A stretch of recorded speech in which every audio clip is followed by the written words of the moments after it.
الحمد لله رب العالمين. الحمد لله الذي خلق السماوات والأرض في 6 أيام ثم استوى على العرش. الحمد لله الذي باركنا بالقرآن، الذي باركنا بشعبان ورمضان. نشهد أن لا إله إلا الله وحده لا شريك له، ونشهد أن محمدا عبده ورسوله. اللهم صل على سيدنا محمد وعلى آل سيدنا ومولانا محمد، كما صليت على إبراهيم وعلى آل إبراهيم، وبارك على محمد وعلى آل محمد، كما باركت على إبراهيم وعلى آل إبراهيم إنك حميد مجيد. قال الله تعالى في قرآنه المجيد: أعوذ بالله من الشيطان الرجيم. يا أيها الذين آمنوا اتقوا الله حق تقاته ولا تموتن إلا وأنتم مسلمون. صدق الله المولانا العظيم. رب اشرح لي صدري ويسر لي أمري واحلل عقدة من لساني يفقهوا قولي. أما بعد، أيها الناس، أوصيكم ونفسي بتقوى الله. ബഹുമാന്യരായ സത്യവിശ്വാസികളെ, വിശ്വാസിനികളെ, അള്ളാഹുവിനെ സൂക്ഷിച്ചുകൊണ്ട് ജീവിതത്തിന്റെ ഓരോ ഘട്ടങ്ങളിലും അള്ളാഹുവിനെ ഓർത്തുകൊണ്ട് തഖ്വയോടുകൂടി ജീവിക്കണമെന്ന് എന്നോടെന്ന പോലെ നിങ്ങളോടും വസിയത്ത് ചെയ്യുകയാണ്, ഉപദേശിക്കുകയാണ്.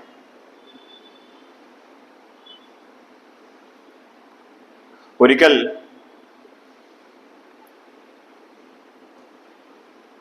ഒരു വൃദ്ധനായ ഒരാൾ പള്ളിയിൽ നിന്ന് ഒതു എടുക്കുന്നത് കണ്ടപ്പോ ഹസൻ റളിയല്ലാഹു അൻഹുവും ഹുസൈൻ റളിയല്ലാഹു അൻഹുവും ഇത് കാണുകയും ആ വുളൂഇൽ എന്തോ ചില മുഴുവൻ ആവായ്മകളുണ്ട് എന്ന് മനസ്സിലാക്കുകയും ചെയ്തു. ഇവർ രണ്ടുപേരും കൂടെ നല്ല പ്രായമായിട്ടുള്ള ഈ ഒരു വൃദ്ധന്റെ അടുത്ത് പോയിട്ട് പറഞ്ഞു, ഞങ്ങൾ രണ്ടുപേരും, അവർ രണ്ട് ചെറിയ കുട്ടികളാണ്, ഞങ്ങൾ രണ്ടുപേരിലും ആരാണ് ഏറ്റവും നന്നായിട്ട് ഒതുവെടുക്കുക എന്ന് നിങ്ങളൊന്ന് നോക്കിയിട്ട് പറഞ്ഞു തരണം, നമ്മൾ തമ്മിൽ ഒരു മത്സരത്തിലാണ് എന്ന് പറഞ്ഞുകൊണ്ട് ആ വൃദ്ധന്റെ കൂടെ അപ്പുറവും ഇപ്പുറവും നിന്നുകൊണ്ട് ഹസൻ റളിയല്ലാഹു അൻഹുവും ഹുസൈൻ റളിയല്ലാഹു അൻഹുവും അവരുടെ ജീവിതത്തിലെ ഏറ്റവും സുന്ദരമായ ഒതുവെടുക്കുകയാണ്. ഈ വധു എടുത്ത് കഴിഞ്ഞപ്പോ ഈ വൃദ്ധനായ മനുഷ്യൻ പൊട്ടിക്കരയാൻ തുടങ്ങി. എന്നിട്ട് അദ്ദേഹം പറയുകയാണ്, എന്റെ വധുവിലുള്ള പ്രശ്നങ്ങളെ എനിക്കിപ്പോൾ മനസ്സിലായിരിക്കുന്നു എന്ന്. ആ വൃദ്ധനായ മനുഷ്യനോട് നേരിട്ട് പോയി നിങ്ങളുടെ വുദു ശരിയല്ല എന്ന് പറയുന്നതിന് പകരം ഞങ്ങളെ വുദുവിലുള്ള പ്രശ്നങ്ങൾ ചൂണ്ടിക്കാണിച്ചു തരണം എന്ന് പറഞ്ഞുകൊണ്ട് വളരെ വൃദ്ധനായ ഒരു മനുഷ്യന്റെ വുദുവിനെ ശരിയാക്കിയ ഒരു ദീനാണ് ദീനുൽ ഇസ്ലാം. റമദാൻ നമ്മുടെ പടിവാതിൽക്കൽ എത്തി നിൽക്കെ അൽഹംദുലില്ലാഹ് ഷാബാനിന്റെ അന്ത്യത്തിലേക്ക് നീങ്ങിക്കൊണ്ടിരിക്കുകയും റമദാനിന്റെ പടിവാതിൽ ഇങ്ങനെ മുന്നിൽ കാണുകയും അതിന്റെ സ്വപ്നം കാണുകയും ചെയ്ത് നമ്മൾ കഴിഞ്ഞ ഖുതുബയിൽ പറഞ്ഞു വെച്ചതുപോലെ തഖ്വയിലേക്കുള്ള പ്രയാണത്തിൽ ആണ് എന്നുള്ളത് ഉറപ്പാണ്. അതിനു വേണ്ടിയുള്ള ഒരുക്കങ്ങളിലാണ് എന്നുള്ളത് ഉറപ്പാണ്. ആ ഒരുക്കങ്ങളുടെ ഒരു പടി കൂടെ മുന്നോട്ട് പോവുകയാണെങ്കിൽ നമുക്ക് നമ്മുടെ ചുറ്റും കാണാൻ സാധിക്കും ഞാൻ മാത്രമല്ല, എന്റെ കുടുംബത്തിലുള്ള ഓരോ ആളുകളും ഇതിനു വേണ്ടി ഒരുങ്ങിക്കൊണ്ടിരിക്കുകയാണ്. എന്റെ അയൽവാസികൾ ഇതിനു വേണ്ടി ഒരുങ്ങിക്കൊണ്ടിരിക്കുകയാണ്. എന്റെ സഹപാഠികൾ, എന്റെ ചങ്ങാതിമാർ, എന്റെ ചുറ്റുമുള്ള അയൽക്കൂട്ടങ്ങൾ, എന്റെ മറ്റു ബന്ധുക്കൾ, ഇങ്ങനെ തുടങ്ങി നമ്മുടെ മുസ്ലിം സമുദായം ഒന്നാകെ ഈ ഒരു റമദാനിനെ വരവേൽക്കാൻ വേണ്ടി റമദാനിൽ പരമാവധി അതിന്റെ മുഴുവനായ എല്ലാവിധ കാരുണ്യങ്ങളും നേടിയെടുക്കാൻ വേണ്ടി, ബർക്കത്തുകളും നേടിയെടുക്കാൻ വേണ്ടിയുള്ള ഒരുക്കത്തിലാണ്. അപ്പോ നമ്മൾ പലപ്പോഴും ഇങ്ങനെ മൊബൈലിലും വീഡിയോയിലൊക്കെ കണ്ടിട്ടുണ്ടാവും അല്ലെ? വളരെ തമാശ രൂപത്തിൽ ചെയ്യുന്ന വീഡിയോകളാണ്. ചില ആളുകളെ ഇനി മുതൽ നമുക്ക് പള്ളിയിൽ കാണാൻ സാധിക്കും. ചില ആളുകളെ ഫർള് നമസ്കാരത്തിന് കണ്ടില്ലെങ്കിലും തറാവിക്ക് നമുക്ക് കാണാൻ സാധിക്കും. ചില ആളുകളെ ഈ വർഷം മുഴുവനായിട്ടും അവർ നമസ്കരിച്ചിട്ടില്ലെങ്കിലും ഈ റമദാനിന്റെ ദിവസങ്ങളിൽ അവർ നോമ്പെടുക്കുന്നതായിട്ട് നമുക്ക് കാണാൻ സാധിക്കും. നമ്മുടെ മനസ്സിന്റെ ഉള്ളിൽ ഏതോ ഒരു കോണിൽ വെച്ചുകൊണ്ട് നമ്മൾ ആ മനുഷ്യനെ കുറിച്ച് എന്തെങ്കിലും ഒന്ന് വിചാരിച്ചു പോകും.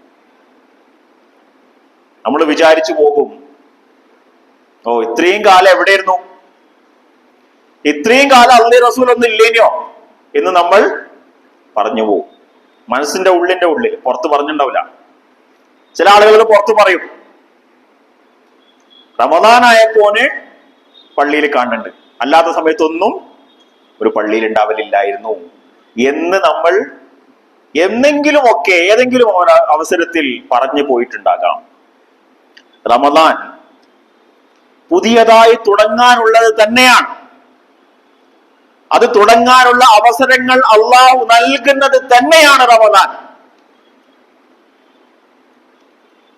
എന്നാൽ സാമൂഹികമായി പലപ്പോഴും നമ്മൾ ഇങ്ങനെയുള്ള തുടക്കങ്ങളെ പ്രോത്സാഹിപ്പിക്കാറില്ല.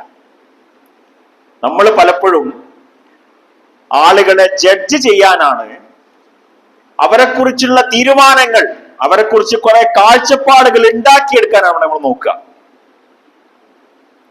ചില ആളുകള് അവരുടെ സമ്പാദ്യത്തിന്റെ ഒരംശം സ്വതക്കയായിട്ട് കൊടുക്കുമ്പോ, അത് ആളുകൾ കണ്ടുകൊണ്ട് കൊടുക്കുമ്പോ നമ്മുടെ ഉള്ളിൽ നമുക്ക് തോന്നും ആളുകളെ കാണാൻ വേണ്ടി കൊടുത്തതായിരിക്കാം. ആരാണ് ഒരു മനുഷ്യന്റെ മനസ്സിന്റെ ഉള്ളിലുള്ളത് വായിക്കാൻ നിങ്ങൾ ആരാണ്?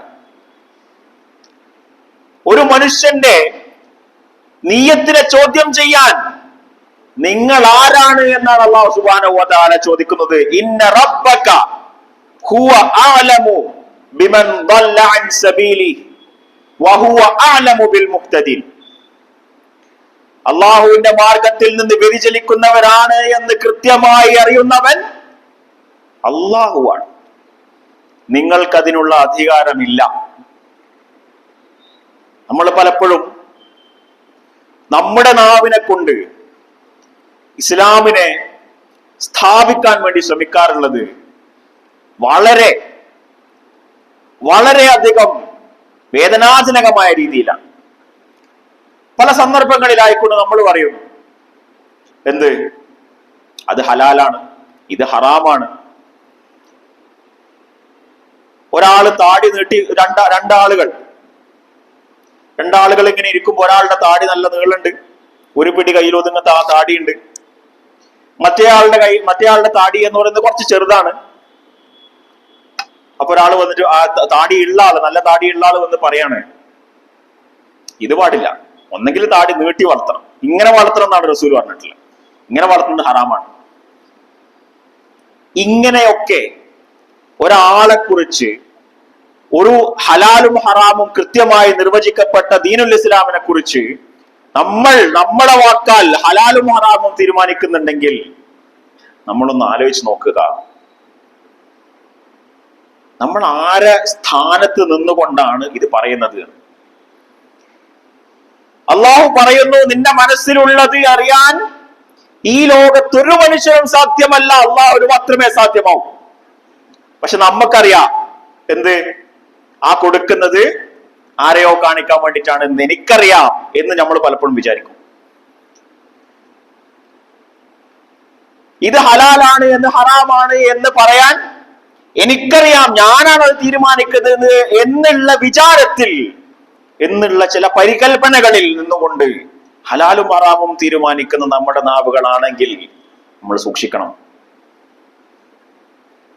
നിങ്ങൾ ആരാണ്? അള്ളാഹു ഹലാലാക്കിയതിനെ ഹറാമാക്കാൻ നിങ്ങൾ ആരാണ് എന്ന് അള്ളാഹു സുബ്ഹാനഹു വ തആല വിശുദ്ധ ഖുർആനിൽ ചോദിക്കുന്നുണ്ട്. അള്ളാഹുവിന്റെ അധികാരമെടുത്ത് ഉപയോഗിക്കാൻ ആരാണ് നിങ്ങൾക്ക് അവകാശം തന്നിട്ടുള്ളത് എന്ന് അള്ളാഹു സുബ്ഹാനഹു വ തആല ചോദിക്കുകയാണ്.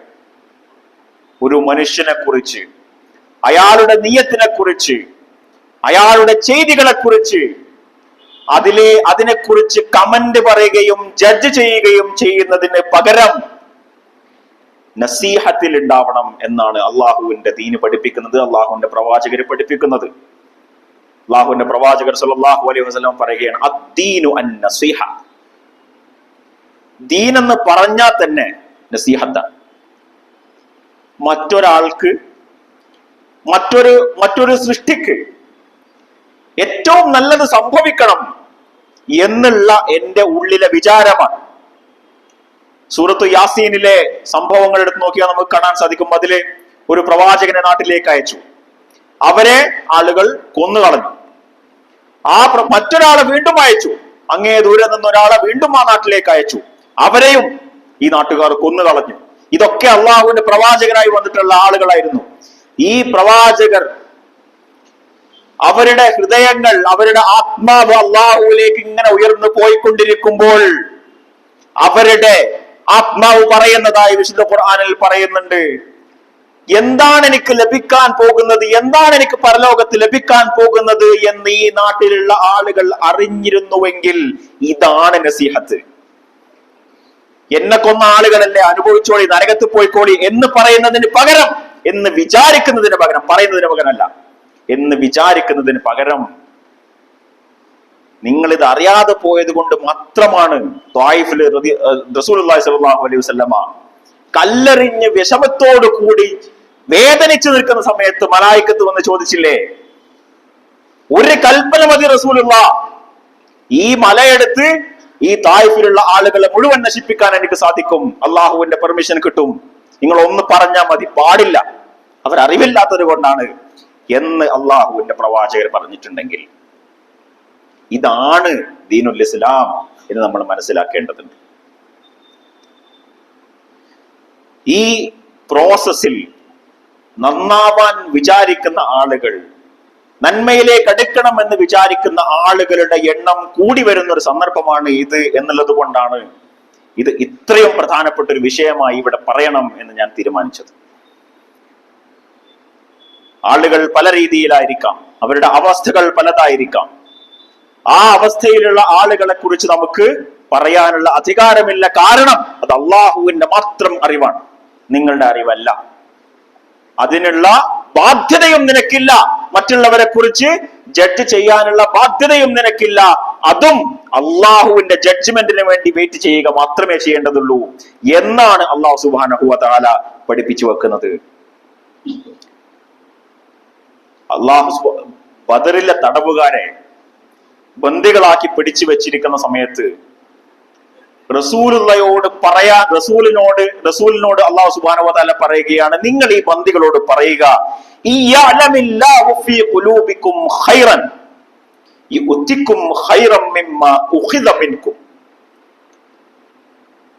നിങ്ങളുടെ മനസ്സിന്റെ ഉള്ളിൽ ആരോടാണ് പറയുന്നത് നോക്കണം. ബദറിൽ പിടിക്കപ്പെട്ട തടവുകാരോട് പറയുക എന്ന് പറഞ്ഞുകൊണ്ട് റസൂലുള്ളാഹി സ്വല്ലല്ലാഹു അലൈഹി വസല്ലമയോട് അള്ളാഹു പറയുകയാണ്, നിങ്ങളുടെ മനസ്സിൽ ഒരു അണുമണി തൂക്കം ഖൈറുണ്ട് എന്ന് അള്ളാഹു സുബ്ഹാനഹു വ തആല അറിഞ്ഞാൽ യുഅ്തികും ഖൈറൻ മിമ്മാ ഉഖിദ മിൻകും, നിങ്ങളിൽ നിന്ന് എന്താണോ ഇവിടെ നിന്ന് പിടിക്കപ്പെട്ടത്, നിങ്ങളിൽ നിന്ന് നഷ്ടപ്പെട്ടത്, അതിനേക്കാൾ ഹൈറായിട്ടുള്ളത് നിങ്ങൾക്ക് അല്ലാഹു നൽകും എന്ന് ഇസ്ലാമിന്റെ എതിരാളികളായ പടയാളികളോട്, തടവുകാരോട് പറഞ്ഞ മതമാണ്. അതാണ് അല്ലാഹു സുബ്ഹാനഹു വ തആലയുടെ കാരുണ്യം എന്ന് പറയുന്നത്. എന്നിട്ട് പറയുകയാണ് വയഗ്ഫിർ ലക്കും വല്ലാഹു ഗഫൂറുർ റഹീം, നിങ്ങൾക്ക് അല്ലാഹു പൊറുത്തരും, അല്ലാഹു പൊറുക്കുന്നവനാണ്, കാരുണ്യവാനാണ് എന്ന് പറഞ്ഞു വെക്കുന്നതാണ് ദീനുൽ ഇസ്ലാം. മക്കം ഫത്ഹിന്റെ സമയത്ത് വളരെ സുന്ദരമായ ഒരു സന്ദർഭമുണ്ട്. മക്കം ഫത്ഹ് കഴിഞ്ഞു, എല്ലാവരും മക്കയിൽ വിജയിച്ചതിന്റെ, ദീനുൽ ഇസ്ലാമിന്റെ കൊടി നാട്ടി ബാങ്ക് കൊടുത്ത് ഇങ്ങനെ ആഹ്ലാദിച്ചു നിൽക്കുന്ന സന്ദർഭത്തിൽ അതിനുശേഷം അള്ളാഹുവിന്റെ പ്രവാചകരും ഒരു സൈന്യവും കൊണ്ട് തായിഫിലേക്ക് പോകുന്ന ഒരു സന്ദർഭമുണ്ട്. നമസ്കാരത്തിന്റെ സന്ദർഭമായപ്പോൾ ബിലാൽ റളിയല്ലാഹു അൻഹുവിനോട് അള്ളാഹുവിന്റെ പ്രവാചകർ പറഞ്ഞു, എഴുന്നേറ്റ് വന്നുകൊണ്ട് ബാങ്ക് കൊടുക്കണമെന്ന് പറഞ്ഞു. അങ്ങനെ ബാങ്ക് കൊടുക്കാൻ വേണ്ടി ബിലാൽ റളിയല്ലാഹു അൻഹു എഴുന്നേറ്റ് നിന്നു. ആ സന്ദർഭം എന്ന് പറയുന്നത് ഒരുപാട് ആളുകൾ ഇസ്ലാമിലേക്ക് കടന്നു വന്ന ഒരു സന്ദർഭം കൂടിയാണ്. ഒരുപാട് പുതു മുസ്ലിങ്ങൾ ഈ സമുദായത്തിലുള്ള സന്ദർഭമാണ്.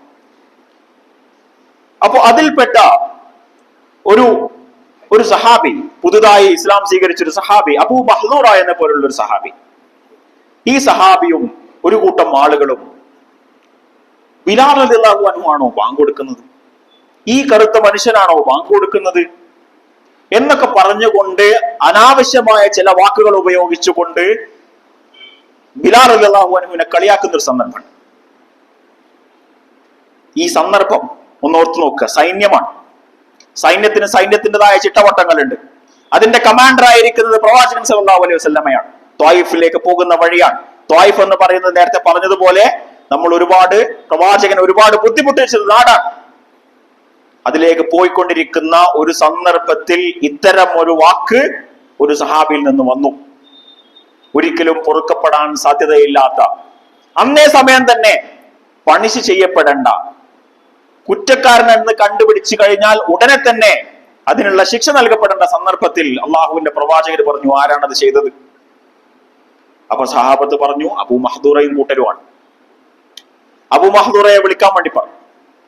അള്ളാഹുവിന്റെ പ്രവാചകരുടെ മുറ്റും ചേർത്തിരുത്തി അബൂ മഹ്ദൂറയെ.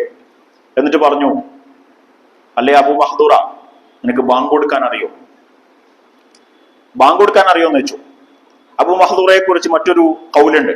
അദ്ദേഹം നല്ലൊരു പാട്ടുകാരൻ, നല്ല സ്വരമാധുരിയുള്ള ഒരു പാട്ടുകാരനായിരുന്നു അബൂ മഹ്ദൂറ. അപ്പോ പിടിച്ചിരുത്തി, മുട്ടിനോട് മുട്ട് ചേർത്തിരുത്തിക്കൊണ്ട് അബൂ മഹ്ദൂറയോട് പ്രവാചകൻ ചോദിച്ചു, ബാങ്ക് കൊടുക്കാൻ അറിയോ? ഇല്ല, ബാങ്കിന്റെ വരികൾ അറിയില്ല, ഞാൻ പഠിപ്പിച്ചു തരട്ടെ? അള്ളാഹുവിന്റെ പ്രവാചകർ ചോദിക്കുകയാണ്. അബൂ മഹ്ദൂറ പറഞ്ഞു, യെസ്, പഠിപ്പിച്ചു തരൂ. അങ്ങനെ അള്ളാഹുവിന്റെ പ്രവാചകര് ബാങ്ക് പഠിപ്പിച്ചു കൊടുക്കുകയാണ്. അല്ലാഹു അക്ബർ, അല്ലാഹു അക്ബർ ഏറ്റു പറയുകയാണ് അബൂ മഹ്ദൂറ. ഇങ്ങനെ ബാങ്ക് മുഴുവൻ പഠിപ്പിച്ചു കൊടുത്തതിന് ശേഷം അബൂ മഹ്ദൂറ റസൂലുള്ളാഹി സ്വല്ലല്ലാഹു അലൈഹി വസല്ലമയോട് ചോദിക്കുകയാണ്, അല്ലയോ പ്രവാചകരെ, ബിലാൽ റളിയല്ലാഹു അൻഹു താങ്കളുടെ മദീനയിലെ ബാങ്കുകാരനാണ്, എന്നെ മക്കയിലെ ബാങ്കുകാരനാക്കുമോ എന്ന് പ്രവാചകരോട് ചോദിക്കുന്ന ഒരു സന്ദർഭം. അള്ളാഹുവിന്റെ പ്രവാചകരുടെ മുന്നിൽ നിന്നുകൊണ്ട്, ആ സദസ്സിലിരുന്നു കൊണ്ട്, ആ സൈന്യത്തിലിരുന്നു കൊണ്ട് ബിലാൽ റളിയല്ലാഹു അൻഹുവിനെ കളിയാക്കിയ അതേ നാവ് കൊണ്ട് അള്ളാഹുവിന്റെ പ്രവാചകരെ, മക്കയിലെ ബാങ്കുകാരനായി എന്നെ മാറ്റുമോ, എന്നെ നിയമിക്കുമോ എന്ന് ചോദിക്കാൻ കാണിക്കുന്ന ഒരു സന്ദർഭത്തിലേക്ക്, എന്ന മാനസികാവസ്ഥയിലേക്ക് കൊണ്ടുവരുവാൻ, അതെത്ര അക്രമകാരിയാണെങ്കിലും ശരി, എത്ര വലിയ കുറ്റം ചെയ്ത ആളാണെങ്കിലും ശരി, അയാളെ കൊണ്ടുവരുവാൻ ദീനുൽ ഇസ്ലാമിന് സാധിക്കും. അതാണ് ഇസ്ലാമിന്റെ മാതൃക, അതാണ് പ്രവാചകന്റെ മാതൃക എന്ന് നമ്മൾ മനസ്സിലാക്കേണ്ടതുണ്ട്.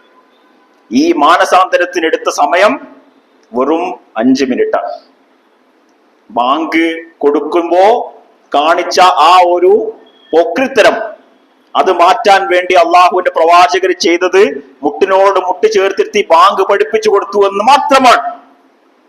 ശകാരിച്ചില്ല, വാളെടുത്തില്ല, ശിക്ഷ കൊടുത്തില്ല. പകരം ചെയ്തത് അബൂ മഹ്ദൂറയെ മക്കയുടെ ബാങ്കുകാരനായി നിയമിച്ചു. അദ്ദേഹത്തിന് കിട്ടിയൊരു സുഹൃതങ്ങൾ ആലോചിച്ച് നോക്കണം. അദ്ദേഹം എല്ലാ ദിവസവും അതിനുശേഷം എല്ലാ ദിവസവും ഹറമിൽ വരും, തവാഫ് ചെയ്യും, 2 റക്അത്ത് നമസ്കരിക്കും, എന്നിട്ട് അവിടെ നിന്ന് എണീറ്റ് ഒന്ന് ബാങ്ക് കൊടുക്കും. 90 വയസ്സിന് മുകളിൽ വരെ അബൂ മഹ്ദൂറ ജീവിച്ചിരുന്നു എന്നാണ് ചരിത്രങ്ങളിൽ നമുക്ക് കാണാൻ സാധിക്കുന്നത്. അത്രയും കാലം മക്കയുടെ ബാങ്കുകാരനായിക്കൊണ്ട് അബൂ മഹ്ദൂറ നിയമിക്കപ്പെട്ടു. അത്രയും കാലം അദ്ദേഹം ജീവിക്കുകയും ദീനിന്റെ സേവനം ചെയ്യുകയും ചെയ്തു. ഇതാണ് കറക്ഷൻ മെക്കാനിസം, ഇതാണ് നസീഹത്ത്, ഇതാണ് ഒരാളുടെ പക്കൽ എന്തെങ്കിലും ചെറിയതായ പാളിച്ചകളോ കുറ്റങ്ങളോ കാണുമ്പോ അള്ളാഹുവിന്റെ പ്രവാചകന് ചെയ്തത് എന്ന് നമ്മൾ മനസ്സിലാക്കേണ്ടതുണ്ട്.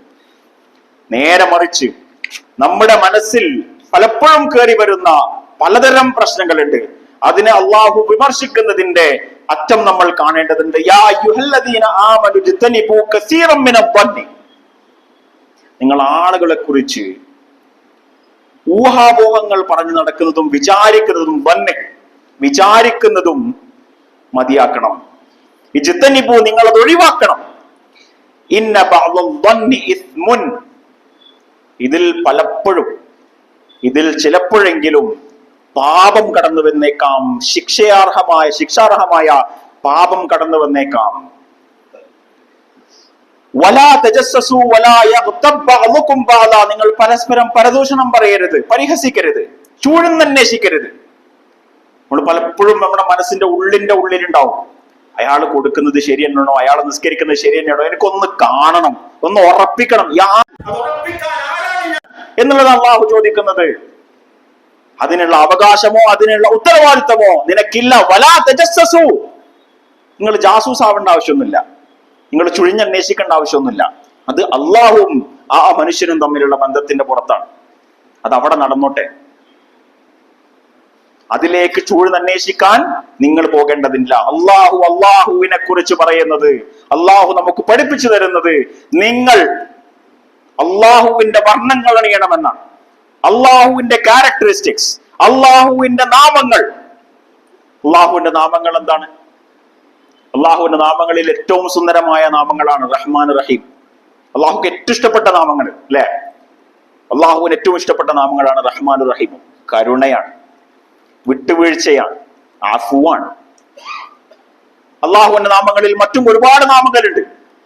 സത്താർ, മറച്ചു വെക്കുന്നവനാണ് അള്ളാഹ്. അള്ളാഹു സുബ്ഹാനഹു വ തആല അള്ളാഹുവിന്റെ പ്രവാചകർ പഠിപ്പിക്കുന്നുണ്ട്, മൻ സതറ മുഅ്മിനൻ സതറഹുല്ലാഹു യൗമൽ ഖിയാമ. ഒരു മുഅ്മിനിന്റെ എന്തെങ്കിലും പാളിച്ചകൾ, വിഷമങ്ങൾ, അവരുടെ പോരായ്മകൾ മറച്ചു വെക്കുന്ന ആളുകളെ അള്ളാഹു പരലോകത്ത് വെച്ച് മറച്ചു വെക്കും. നമ്മളൊക്കെ ആലോചിച്ച് നോക്കുക, ഞാനും നിങ്ങളൊന്ന് ആലോചിച്ച് നോക്കുക. എന്റെ വളരെ സ്വകാര്യമായ ജീവിതത്തിൽ ഞാൻ ചെയ്തു കൂട്ടിയിട്ടുള്ള പരാക്രമങ്ങൾ, ഞാൻ ചെയ്തു കൂട്ടിയിട്ടുള്ള തെറ്റുകൾ, ഞാൻ ചെയ്തു കൂട്ടിയിട്ടുള്ള തിന്മകൾ, ഇതിനൊന്നും കയ്യും കണക്കുമില്ലാതെ, എന്നാൽ വളരെ പരിശുദ്ധമായ ഡ്രസ്സിട്ട്, വളരെ പരിശുദ്ധമായ മുഖത്തോടുകൂടി, അങ്ങനെ ഒരു ഇമേജോടുകൂടി സമൂഹത്തിൽ ഇറങ്ങി നടക്കാൻ നമുക്ക് സാധിക്കുന്നു എന്നുള്ളത് അള്ളാഹുവിന്റെ കാരുണ്യമല്ലാതെ മറ്റെന്താണ്? അള്ളാഹുവിന്റെ കാരുണ്യമല്ലാതെ മറ്റെന്താണ് ഞാൻ ഇങ്ങനെ പുറത്തിറങ്ങി നടക്കുന്നത്? എന്റെ എല്ലാ ഉള്ളുകണ്ണികളും അറിയുന്ന ഒരു മനുഷ്യൻ ഈ ലോകത്തുണ്ടെങ്കിൽ എന്നെ നോക്കി പുച്ഛിച്ചിട്ടുണ്ടാവും എന്ന് നമുക്ക് ഓരോരുത്തർക്കും നമ്മുടെ മനസ്സിന്റെ ഉള്ളിൽ അറിയാം. എന്നാൽ അല്ലാഹു സുബ്ഹാനഹു വ തആല സത്താറാണ്, മറച്ചു വെക്കുന്നവനാണ്. അള്ളാഹുവിന്റെ നാമങ്ങളിൽപ്പെട്ടതാണ് ഈ സത്താർ.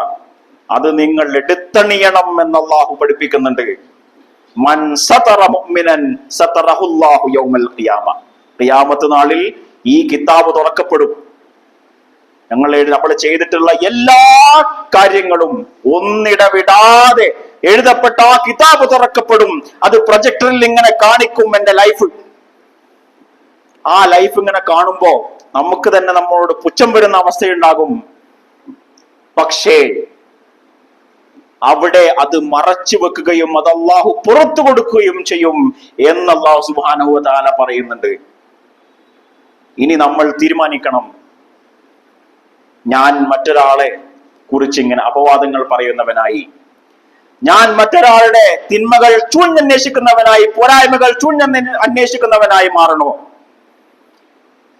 എന്തൊക്കെ പോരായ്മകളാണ് ഒരാളിൽ ഉള്ളത് എന്ന് ചൂഴ്ന്നന്വേഷിച്ച് അത് പുറത്തു കൊണ്ടുവന്ന് അയാളെ നശിപ്പിക്കുന്ന രീതിയിൽ ഞാൻ പെരുമാറണോ? അതല്ല. അത് അള്ളാഹുവിന്റെ ബാധ്യതയാണ്. അത് അള്ളാഹു ചെയ്തോളും. അത് അള്ളാഹുവിനുമായി വിട്ടുകൊടുക്കേണ്ടതാണ്. ഞാൻ അതിൽ ഇടപെടേണ്ട ആവശ്യമില്ല. മറ്റൊരാളുടെ ജീവിതത്തിലെ പ്രശ്നങ്ങളെ കുറിച്ച് അവർക്ക് സഹായം ചെയ്യാം. നസീഹത്ത് ചെയ്യണം, നസീഹത്ത് ഉണ്ടാവണം. അതിനുള്ള മാതൃകകളാണ് നേരത്തെ നമ്മൾ പറഞ്ഞു വെച്ചതുപോലെ ഹസൻ ഹുസൈൻ റളിയല്ലാഹു അൻഹുവിനെ കുറിച്ച് പറയുന്നത്. തബൂക്ക് യുദ്ധത്തിന്റെ സന്ദർഭത്തിൽ ഒരുപാട് ഫണ്ട് ആവശ്യമുള്ള ഒരു സന്ദർഭമാണ്. അപ്പൊ അള്ളാഹുവിന്റെ പ്രവാചകർ പറഞ്ഞു സഹാബത്തിനോട്, നിങ്ങളാൽ കഴിയുന്നതൊക്കെ നിങ്ങൾ കൊണ്ടുവരും, പക്ഷേ ഒരുപാട് പ്രയാസം അനുഭവിക്കുന്ന ഒരു സന്ദർഭമാണ്. ഹിജ്റ കഴിഞ്ഞിട്ടുള്ളൂ, ഒരുപാട് പ്രയാസങ്ങൾ നടക്കുന്ന ഒരു സന്ദർഭമാണ്. ഇതിൽ ചില ആളുകളെടുത്ത് കുറെ ധനമുണ്ട്, ചില ആളുകൾക്കെടുത്ത് ഒന്നുമില്ല. അങ്ങനെ നമുക്ക് ഓർമ്മയുണ്ടാവും, ഉമർ റളിയല്ലാഹു അൻഹു തന്റെ ധനത്തിന്റെ പകുതിയോളം കൊണ്ടുവന്നു കൊടുത്തു. അബൂബക്കർ റളിയല്ലാഹു അൻഹു അതിനേക്കാൾ കൂടുതൽ, എന്നാൽ മുഴുവനായി ഇനി എന്റെ വീട്ടിൽ അള്ളാഹു റസൂലും മാത്രമേ ബാക്കിയുള്ളൂ എന്ന് പറയുന്ന രീതിയിൽ കൊടുത്തു. ഇവിടെ നോട്ട് ചെയ്യപ്പെടേണ്ട രണ്ടാളുകൾ വേറെ ഉണ്ടായിരുന്നു. ഒന്ന് അബ്ദുറഹ്മാൻ ഇബ്നു ഔഫ് റളിയല്ലാഹു അൻഹു. അബ്ദുറഹ്മാൻ ഇബ്നു ഔഫ് റളിയല്ലാഹു അൻഹു ഹിജ്റയ്ക്ക് ശേഷം അൻസാരികളുടെ ഓരോ അൻസാരികളും സഹായിക്കാൻ വേണ്ടിയിട്ട് തയ്യാറായി നിൽക്കുന്ന സമയത്ത് അബ്ദുല്ലാഹി ഇബ്നു ഔഫ് റളിയല്ലാഹു അൻഹു പറഞ്ഞു, എനിക്ക് ആ മാർക്കറ്റ് കാണിച്ചു തന്നാൽ മതി, ഞാൻ എന്റെ കാര്യം ഞാൻ നോക്കിക്കോളാം, എനിക്ക് സഹായം ആവശ്യമില്ല എന്ന് പറഞ്ഞുകൊണ്ട് വീണ്ടും തുടങ്ങി പുതിയതായി കച്ചവടം ചെയ്ത് വീണ്ടും ഒരു ബില്യണയറായി മാറിയ ആളാണ് അബ്ദുറഹ്മാൻ ഇബ്നു ഔഫ് റളിയല്ലാഹു അൻഹു.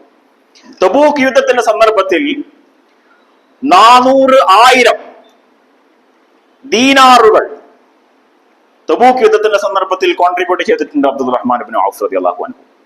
ഉമർ റളിയല്ലാഹു അൻഹു വന്ന് ചോദിക്കുന്നുണ്ട് ആ സന്ദർഭത്തില്, അല്ല അബ്ദുറഹ്മാൻ, എന്താ എനിക്ക് പറ്റിയത്? എനിക്ക് വല്ല ഭ്രാന്തും പിടിച്ചോ എന്നുള്ള രീതിയിൽ ഉമർ റളിയല്ലാഹു അൻഹു ചോദിക്കുന്നുണ്ട്. അത്രയും വലിയ എമൗണ്ടാണ്. അപ്പൊ അബ്ദുറഹ്മാൻ ഇബ്നു ഔഫ് റളിയല്ലാഹു അൻഹു പറഞ്ഞു, 400 അവിടെ വീട്ടിൽ വെച്ചിട്ടുണ്ട്, 400 ഇവിടെ കൊണ്ടുവന്നത്. അത്രയും ധനാഢ്യനായിരുന്നു. അപ്പൊ ഇത് കേട്ടപ്പോ റസൂലുള്ളാഹി സ്വല്ലല്ലാഹു അലൈഹി വസല്ലമക്ക് ഭയങ്കര സന്തോഷമായി. അപ്പോ റസൂലുള്ളാഹി സ്വല്ലല്ലാഹു അലൈഹി വസല്ലം പറഞ്ഞു, ബാറകല്ലാഹു ലക ഫീമാ അംസക്ത വഫീമാ അഅതൈത. നീ എന്താണോ വീട്ടിൽ എടുത്തു വെച്ചിട്ടുള്ളത് നിന്റെ വീട്ടുകാർക്ക് വേണ്ടി, അത് അല്ലാഹു ബർക്കത്ത് ചെയ്യട്ടെ. എന്താണോ അള്ളാഹുവിന്റെ മാർഗത്തിലേക്ക് ഇപ്പൊ ഇവിടെ കോൺട്രിബ്യൂട്ട് ചെയ്തിട്ടുള്ളത്, അതിലും അള്ളാഹു ബർക്കത്ത് ചെയ്യട്ടെ. നമ്മൾ പലപ്പോഴും ഇത് പറയാറില്ല. നമ്മൾ പറയാ ഇങ്ങോട്ട് തന്ന കോൺട്രിബ്യൂഷൻ അല്ലേ. നമ്മൾ പലപ്പോഴും പിരിക്കാനൊക്കെ പോകുമ്പോ എന്താ പറയാ, ഇങ്ങോട്ട് തന്നതിന് അള്ളാഹ് പ്രതിഫലം ചെയ്യട്ടെ എന്ന് പറയും. അയാൾ അത് വീട്ടിൽ വെച്ചിട്ടുള്ള എന്തെങ്കിലും ഉണ്ടെങ്കിൽ അത് ചിലപ്പം അയാളുടെ ആവശ്യം കൊണ്ടായിരിക്കാം, വീട്ടിലെ കാര്യങ്ങൾ നടക്കാൻ വേണ്ടിയിട്ടായിരിക്കാം. ഇതിൽ ബർക്കത്ത് ചെയ്യാൻ വേണ്ടി എന്തുകൊണ്ടാണ് നമ്മൾ പറയാത്തത്? അതും നമ്മൾ ശ്രദ്ധിക്കേണ്ട ഒരു സംഗതിയാണ്. ആ ഒരു സംഗതി കൂടെ പറഞ്ഞു. ഇതിന്റെ കൂടെ ഓർക്കേണ്ട ഒരു സഹാബി ഉണ്ട്, അബൂ അഖീൽ അൽ അൻസാരി റളിയല്ലാഹു അൻഹു. ഇദ്ദേഹം ആ സന്ദർഭത്തിൽ അയാളുടെ കയ്യിൽ ഒന്നുമില്ല. ഇദ്ദേഹത്തെ കുറിച്ച് 2 കൗലുണ്ട്. ഒന്ന്, ഇദ്ദേഹം ഒരു ഹാൻഡിക്യാപ്ഡ് ആയ മനുഷ്യനാണ്. അയാളുടെ കാലിന് കുറച്ച് പ്രശ്നമുള്ള ഒരാളാണ്. അതുകൊണ്ട് തന്നെ അയാൾക്ക് പണിയെടുക്കാൻ സാധിക്കുകയില്ല സാധാരണഗതിയിൽ. പക്ഷേ എല്ലാവരും ഇങ്ങനെ കൊണ്ടുവന്ന് കൊടുക്കുന്നത് കണ്ടപ്പോ ഇദ്ദേഹത്തിന്റെ മനസ്സിനുള്ളിൽ വല്ലാത്തൊരു വിഷമം, എനിക്കത് കൊടുക്കാൻ കഴിയുന്നില്ലല്ലോ. അങ്ങനെ അവൻ ആ സഹാബി ഒരു ജൂതനായ ഒരാളുടെ കാരക്കത്തോട്ടത്തിലേക്ക് പോകുന്നുണ്ട്. കാരക്കത്തോട്ടത്തിലേക്ക് പോയിട്ട് അവിടെ നിന്ന് എനിക്ക് എന്താണ് ചെയ്യാൻ പറ്റുക എന്ന് ആ ജൂതനായ മനുഷ്യനോട് ചോദിച്ചു. അപ്പൊ അവസാനം അവിടെ ഇങ്ങനെ വെള്ളത്തിന് വേണ്ടിയിട്ടുള്ള ചാല് കീറാൻ നിനക്ക് കഴിയുമെങ്കിൽ അത് ചെയ്തോ എന്ന് പറഞ്ഞു. അങ്ങനെ വെള്ളത്തിന് വേണ്ടിയിട്ടുള്ള ചാല് കീറി ഒരു ദിവസം മുഴുവൻ പണിയെടുത്ത് ഈ അബൂ അഖീൽ അൽ അൻസാരി എന്ന് പറയുന്ന സഹാബി ആ ദിവസം മുഴുവൻ പണിയെടുത്തിട്ട് അദ്ദേഹത്തിന് കിട്ടിയത് ഒരു പിടി കാരക്കയാണ് കൂലിയായിട്ട് കിട്ടിയത്. ആ കൂലിയായ കിട്ടിയ കാരക്കയും കൊണ്ട് റസൂലിന്റെ അടുത്തേക്ക് വന്നിട്ട് അതൊന്നും കൊടുത്തു. അപ്പൊ റസൂലുള്ളാഹി സ്വല്ലല്ലാഹു അലൈഹി വസല്ലമ ഇങ്ങനെ 400,000 ദിർഹങ്ങളും ഉമറിന്റെ വീട്ടിലുള്ള പകുതി സാധനങ്ങളും അബൂബക്കർ റളിയല്ലാഹു അൻഹുവിന്റെ വീട്ടിലുള്ള മുഴുവൻ സാധനങ്ങളും അതിനപ്പുറത്തേക്ക് സഹാബത്ത് കൊണ്ടുവന്ന് കൊടുത്തിട്ടുള്ള എല്ലാവരും ഇങ്ങനെ കൂമ്പാരായിട്ട് ഇരിക്കുന്ന സന്ദർഭത്തിൽ അള്ളാഹുവിന്റെ പ്രവാചകർ ഈ ഒരു പിടി കാരൊക്കെ എടുത്തിട്ട് ഇതിന്റെ മുകളിലേക്ക് അങ്ങ് വലിച്ചെറിഞ്ഞിട്ട് പറഞ്ഞു, ഇതിനേക്കാൾ ഭാരം തുമ്മുന്നതായി ഈ കൂമ്പാരത്തിൽ ഒന്നുമില്ല എന്ന് അള്ളാഹുവിന്റെ പ്രവാചകർ പറഞ്ഞതായിട്ട് നമുക്ക് കാണാൻ സാധിക്കും. നിങ്ങളുടെ നീയത്തിന് അള്ളാഹു കാണിക്കുന്ന സകൽ وَمَن يَعْمَلْ مِثْقَالَ ذَرَّةٍ خَيْرًا يَرَهُ وَمَن يَعْمَلْ مِثْقَالَ ذَرَّةٍ شَرًّا يَرَهُ. നിങ്ങളുടെ മനസ്സിന്റെ ഉള്ളിൽ നിന്ന് വരുന്ന എത്ര ചെറിയ അണുമണി തൂക്കം ഖൈറാണെങ്കിലും ശരി, അത് കാണാതിരിക്കുന്നവനല്ല അള്ളാഹു, അത് കാണുന്നവനാണ് അള്ളാഹു. നേരെ മറിച്ച് നിങ്ങളുടെ മനസ്സിന്റെ ഉള്ളിലുള്ള എത്ര ചെറിയ പാപമാണെങ്കിലും ശരി, അതും കാണുന്നവനാണ് അള്ളാഹു. പക്ഷേ ഇന്നല്ലാഹ ഗഫൂറുർ റഹീം, തീർച്ചയായും അള്ളാഹു പുറത്തു കൊടുക്കുന്നവനും കാരുണ്യവാനുമാണ് എന്ന് നമ്മൾ മനസ്സിലാക്കേണ്ടതുണ്ട്. അല്ലാഹു സുബ്ഹാനഹു വ തആല ആളുകളെ കുറിച്ച് അപവാദങ്ങൾ പറയാത്ത, ആളുകളെ കുറിച്ച് മോശം പറയാത്ത ആളുകളുടെ കൂട്ടത്തിൽ, നമ്മുടെ കർമ്മങ്ങളിലേക്ക് നോക്കുന്ന ആളുകളുടെ കൂട്ടത്തിൽ അള്ളാഹു നമ്മെ എല്ലാവരെയും ഉൾപ്പെടുത്തി അനുഗ്രഹിക്കുമാറാവട്ടെ. അല്ലാഹുമ്മ അഖൂലു ഖൗലി ഹാദാ വസ്തഗ്ഫിറുല്ലാഹൽ അദീം ലീ വലക്കും വലിജമീഅൽ മുഅ്മിനീന വൽ മുഅ്മിനാത്ത് വസ്തഗ്ഫിറൂ ഇന്നഹു ഹുവൽ ഗഫൂറുർ റഹീം.